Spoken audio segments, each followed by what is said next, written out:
এটা এমন একটা রোগ যার ফলে আমার সমস্ত বদ্রি পাখি কষ্ট পেতে পেতে মারা গেল, কিন্তু এই ভুলটা আপনারা করবেন না। এইভাবে ধীরে ধীরে আমার 37 জোড়া পাখি মারা গেছে।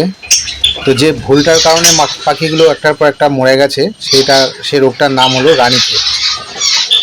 আমি যার কাছ থেকে পাখি নিয়েছিলাম ফেসবুকের মাধ্যমে পরিচয়, আমি তার বাড়িতে যাওয়ার চেষ্টা করেছিলাম, কিন্তু সে রাস্তাতেই আমাকে ডেলিভারি দেয়। তো পাখিগুলো দেখে প্রথমে সুস্থই লাগছিল, কারণ এই রানীক্ষেত রোগটি কিন্তু লক্ষণটা 15 থেকে 20 দিন পরে ভালোভাবে প্রকাশ পায়। তার আগে কিন্তু পাখিগুলো সব সুস্থই থাকে। তো যার জন্য আমি বুঝতে পারিনি পাখিগুলোর মধ্যে ওই রোগটা আছে, কিন্তু যে ব্যক্তি দিয়েছিলেন তিনি সেটা জানতেন। যাই হোক, সেটা আমারই ভুল। তো আমি আপনাদের সাবধান করার জন্য আজকে এই ভিডিওটা তৈরি করছি, যাতে রানীক্ষেত রোগে পাখি মারা না যায়, আর হলে আপনারা কী করবেন। তাই আজকের ভিডিওতে আমরা জানবো রানীক্ষেত রোগের লক্ষণ কি কি এবং চিকিৎসা কি, রানীক্ষেত রোগ হলে কি করবেন, এবং যাতে রানীক্ষেত না হয় তার জন্য কি করবেন। দেখুন, এই পাখিগুলোর রানীক্ষেত আক্রান্ত সবাই, এর মধ্যে ম্যাক্সিমাম পাখি মারা যায়। কয়েকটা পাখিকে আমি চিকিৎসার ফলে বাঁচাতে পেরেছি। রাতের বেলায় পাখিগুলো দেখুন, যেখানে চিল্লামিল্লি করে বা দিনের বেলা চিল্লামিল্লি করে, সেখানে এই পাখিগুলোর মধ্যে কোনো রকম কোনো সাউন্ড নেই। এই এনডি ভাইরাস বা রানীক্ষেত রোগটি রানীক্ষেত নাম বলার কারণ, সর্বপ্রথম ভারতের উত্তরাখণ্ডের রানীক্ষেত শহরে দেখা দিয়েছিল, তাই সেই শহরের নাম অনুসারে এই রোগের নাম দেওয়া হয়েছিল রানীক্ষেত। এটি যখন ধরা পড়ে তখন পাখির লট বা পাখির সে ফার্মে যা পাখি থাকে, বিশেষ করে মুরগিদের তো বেশি, পায়রাদেরও হয়, তো সেই ফার্মের যত মুরগি, পায়রা বা প্যারট জাতীয় পাখি আছে সব কিন্তু শেষ করে দেয়। এই রোগের কোনো চিকিৎসা নেই, হ্যাঁ ভ্যাকসিন আছে, সেই ভ্যাকসিনটা নিয়েও কথা বলবো। পাখিদের মধ্যে যত রকমের মারাত্মক রোগ আছে, তার মধ্যে সবথেকে বেশি মারাত্মক ভাইরাস ঘটিত রোগ হলো এই রানীক্ষেত বা নিউ ক্যাসেল ডিজিজ বা এনডি ভাইরাস রোগ। এটি অত্যন্ত ছোঁয়াচে রোগ এবং প্রাণঘাতী ভাইরাস ঘটিত রোগ, যা হাওয়া বা আক্রান্ত পাখি থেকে এক পাখি থেকে অন্য পাখিতে ছড়ায়। তাই সর্বপ্রথম কাজ হবে, যদি দেখেন যে রানীক্ষেত আছে, সেই পাখিকে সর্বপ্রথম কাজ হবে আপনি আলাদা খাঁচায় ট্রান্সফার করা, কম করে 3 কিলোমিটার দূরে রাখা উচিত, কিন্তু এটা সম্ভব না অনেক ক্ষেত্রে। তাই যতটা দূরে রাখা যায় ততটা দূরে রাখতে হবে সেই পাখিটাকে বা সেই পাখিগুলোকে। এই প্রসঙ্গে বলে রাখি, এনডি ভাইরাস মানুষের জন্য কিন্তু ক্ষতিকর না, কিন্তু হালকা উপসর্গ দেখা দিলেও দিতে পারে, যেমন জ্বর হওয়া, মাথা ব্যথা করা, চোখের পাতা ফুলে যাওয়া ইত্যাদি। কিন্তু পাখিদের জন্য খুব মারাত্মক ভাইরাস ঘটিত রোগ, ছোঁয়াচে রোগ।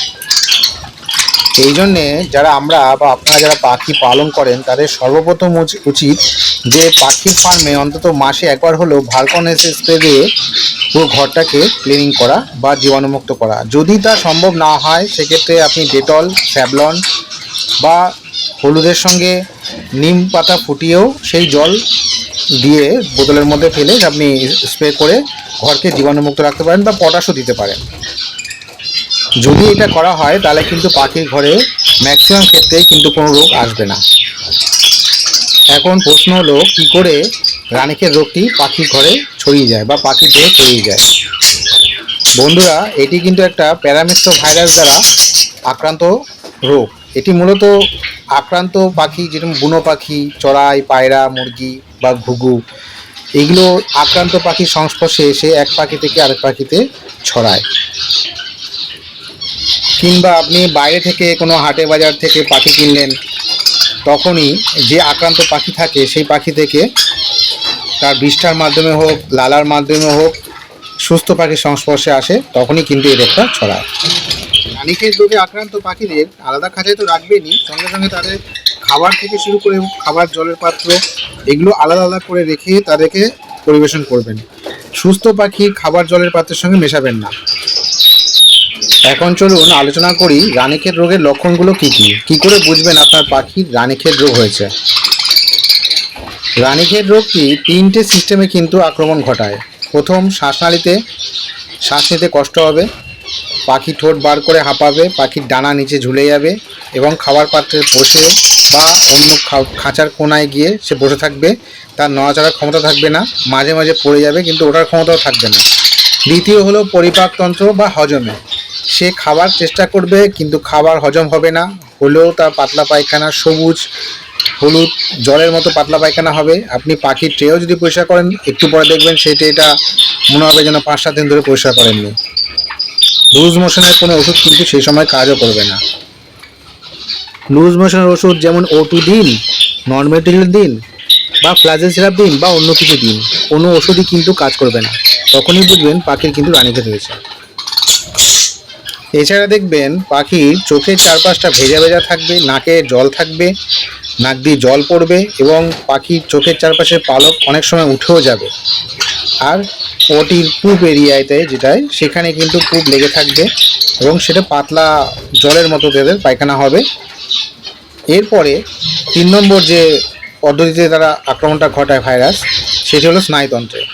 পাখির কিন্তু শরীরের কোনো রকম কোনো পেশি বা স্নায়ুতন্ত্রগুলো কাজ করবে না ঠিকমতো। সে ডানা ছটকাটে থাকবে কিন্তু সে উঠতেও পারবে না, ঠিকমতো ডালেও বসতে পারবে না এবং ঠিকমতো খাবার পাত্রেও দাঁড়াতে পারবে না, বারবার উঠবে আর বারবার পড়ে যাবে। এবার দেখুন, এই যে আমি এই ট্রেটা দেখাচ্ছি, এগুলো যে কটা পাখির রানীক্ষেত রোগ হয়েছে সেসব পাখি যে পটিগুলো করেছে সেই পটিগুলো দেখুন এরকমভাবে দেখাবে। আমি এই দুটো পাখিকে বাইরে বার করে আপনাদের দেখাচ্ছি। দেখুন আমি হাত দিয়ে টাচ করছি কিন্তু পাখির ওড়ার ক্ষমতা নেই, নড়ার ক্ষমতা নেই। পাখিগুলো ওড়ার চেষ্টা করছে কিন্তু উঠতে পারছে না। পাখিগুলো চেষ্টা করলেও তারা কিছু করতে পারবে না, কারণ ভাইরাস তাদের নার্ভাস সিস্টেমটাকে একদম ফেল করে দিয়েছে। তাদের নার্ভাস সিস্টেম তারা কাজ করছে না ঠিকমতো।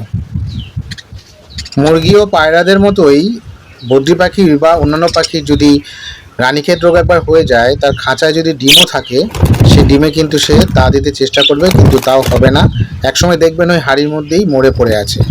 আর সেই সময় সেই বাচ্চাগুলো যদি থাকে, সে বাচ্চাগুলো কিন্তু মারা যাবে। পাখির হজমের তীব্র সমস্যা হবে। আর সবচেয়ে বড় লক্ষণ তো আমি একটু আগেই বললাম, পাখির সবুজ হলুদ চুনা পায়খানার মতো পাতলা তরলের মতো পায়খানা হবে।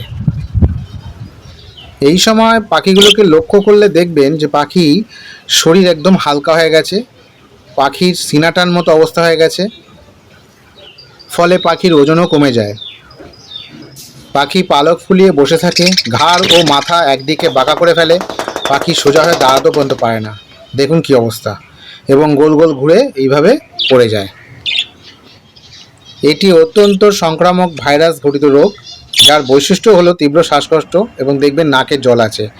যার জন্য আমি চলে গেছিলাম সোজা প্রাণী সম্পদ বিকাশ বিভাগ, পশ্চিমবঙ্গ সরকার ভেটেরিনারি হসপিটাল। সেখানে এক ডাক্তারের সঙ্গে কথা বলে ডাক্তার আমাকে প্রেসক্রিপশন দিল, যেটি আপনারা দেখতেই পাচ্ছেন চোখের সামনে আছে। প্রথমটি হলো নিউরোসল, এটি 100 ml এবং বড় বোতলেও পাওয়া যায়। এটি একটি মাল্টিভিটামিন ওষুধ হলেও নার্ভের ক্ষেত্রে দারুণ কাজ করে। শরীর যে উইকনেস থাকে সেই উইকনেস দূর করার জন্য ডাক্তার এটা দিয়েছে। এর মধ্যে প্রচুর মাল্টিভিটামিন মিনারেলস আছে, যেগুলো শরীর দুর্বল থাকলে ডাক্তাররা দেয়। পাখির ক্ষেত্রে সমস্ত রকমের ভিটামিন B1, B2, B6 এবং ফলিক অ্যাসিড, বায়োটিন সব কিছুই রয়েছে, মিথাকোলামিন আছে। স্ক্রিনে আপনারা দেখতেই পাচ্ছেন। ডাক্তারবাবুর প্রেসক্রিপশনটা আমি এখানে স্ক্রিনে দিয়ে দিলাম, আপনারা দেখে নিন। এই দুটো ওষুধই লিখেছে, দাম বেশি না, 125 টাকা। আরেকটি হলো যদি এটা ভিটামিন সিরাপ, আরেকটি হলো অ্যান্টিবায়োটিক। অ্যান্টিবায়োটিক ক্ষেত্রে দিয়েছে ডাক্তারবাবু মেরিকুইন বা এনরোস্ট্রং বা এনরোভেট। আমি নিয়েছি এনরোভেট, এর মলিকুল একই, এনরোফ্লক্সাসিন 10% থাকে এতে। মূলত 5 দিন করে দিতে বলেছে, আর মাল্টিভিটামিনটা চলতে থাকবে 7 দিন 10 দিন দিলে কোনো সমস্যা নেই। 5 দিনের বেশি এটি ব্রড অ্যান্টিবায়োটিক, খুব বড় একটা মাপের অ্যান্টিবায়োটিক ওষুধ এটি। এক্ষেত্রে বেশি দেওয়া যাবে না, 5 দিন দিতে বলেছে ডাক্তারবাবু। এই সময় কিন্তু পাখির শরীর অত্যন্ত ডিহাইড্রেট হয়ে জলশূন্য হয়ে পড়ে, পাখি কিন্তু এক কোণে বসে থাকে। তাই আপনারা ইলেকট্রাল পাউডার ইউজ করবেন অ্যান্টিবায়োটিকের কোর্স শেষ হওয়ার পরেই। অ্যান্টিবায়োটিক ওষুধটি ম্যারিকুইন ডিন বা এনরোভেট ডিন, সেটি 100 ml জলের হিসাবে 15 থেকে 20 ফোঁটা দেবেন টানা 5 দিন। আর পাখির স্নায়বিক দুর্বলতা ও ঘাটটাল দূর করতে ভিটামিন বি কমপ্লেক্স অত্যন্ত উপকারী, তাই প্রতিদিন খাওয়াতে হবে নিউরোসল সিরাপ, যা পাখির শরীরটা ঠিক করে দেবে। পাখির শরীরে যাতে রানীক্ষেত রোগ না আসে তার জন্য আমি ডাক্তারবাবুর সঙ্গে কথা বলেছি। সেই ডাক্তারবাবুর পরামর্শ অনুযায়ী ডাক্তারবাবু বললো যে প্রত্যেক 3-4 মাস অন্তর অন্তর রানীক্ষেতের ভ্যাকসিন যদি করানো যায়, সেক্ষেত্রে পাখির শরীরে কিন্তু রানীক্ষেত রোগ আসবে না। রানীক্ষেতের ভ্যাকসিন হিসাবে 2 রকমের ভ্যাকসিন কিন্তু মার্কেটে আছে, একটি হলো F1 আর একটি হলো R2B।